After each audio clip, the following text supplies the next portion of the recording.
Gauteng Education Department must address problems at Job Rathebe school in Soweto, and that's the call coming from the school governing body as well as parents of pupils at the school. Now, yesterday, they shut down the school, complaining about poor learning conditions as well as infrastructure, this including the shortage of desks.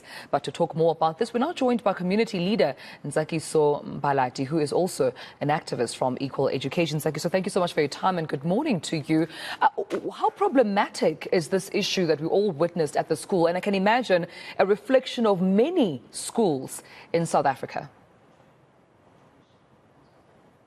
Thank you. So it is a problematic in terms of norms and standards for school infrastructure, as eNCA is trying to eradicate the deadlines for school infrastructure, as completely eradicating them. And then so that it might take years to actually fix the schools that are probably like really struggling with infrastructure. So it is a problem. It is also a violation of the rights of basic education under Section 29 in our Constitution. So yes, it is a real problem. You'll find some of the schools, 3 learners are sharing one school, are sharing one desk. Even a chair. So how is it possible for learners to understand and learn from teachers themselves? Yeah. So when you say that this problem can potentially take years to be resolved, why is that so? Is it budget issues? Is it lack of political will? Why is it that the basic constitutional right of learners to receive education in conducive spaces cannot be adhered to timelessly? So as much as equal education, we've been trying to set deadlines with the Minister of Education to make sure that it doesn't take that much long time. But eNCA is proposing to eradicate those timelines to run away from fixing the schools on time. So the implication around that, they always say it's about the budget. They don't have enough money to fix our schools.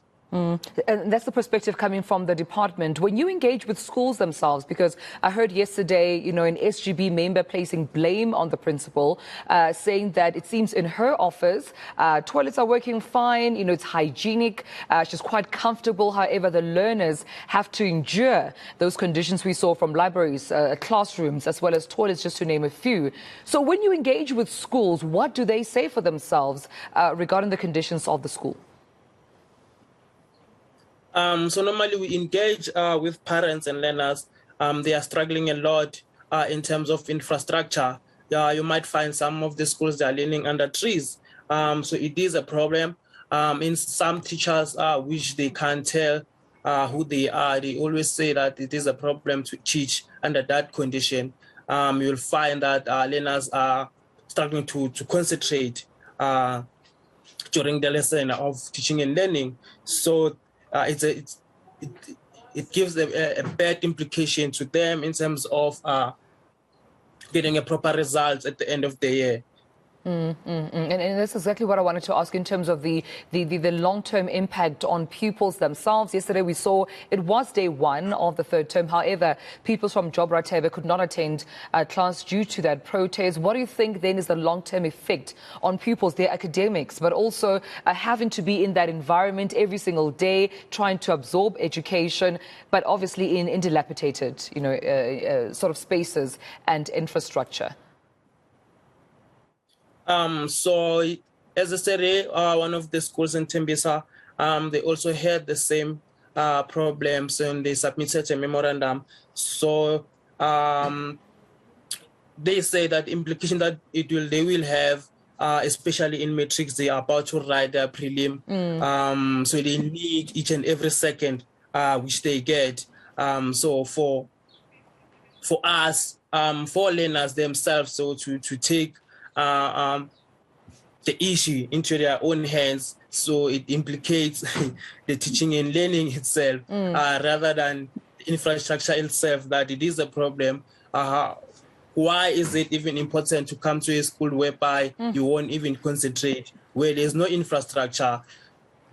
Like it's bad, it's really, really bad, but they're only worried about the learners who are taking the issue into their own hands, trying to make sure that they get a proper education in terms of infrastructure.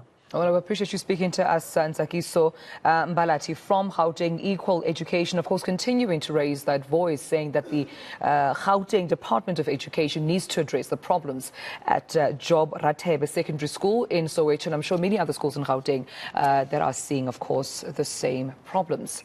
Well, let's move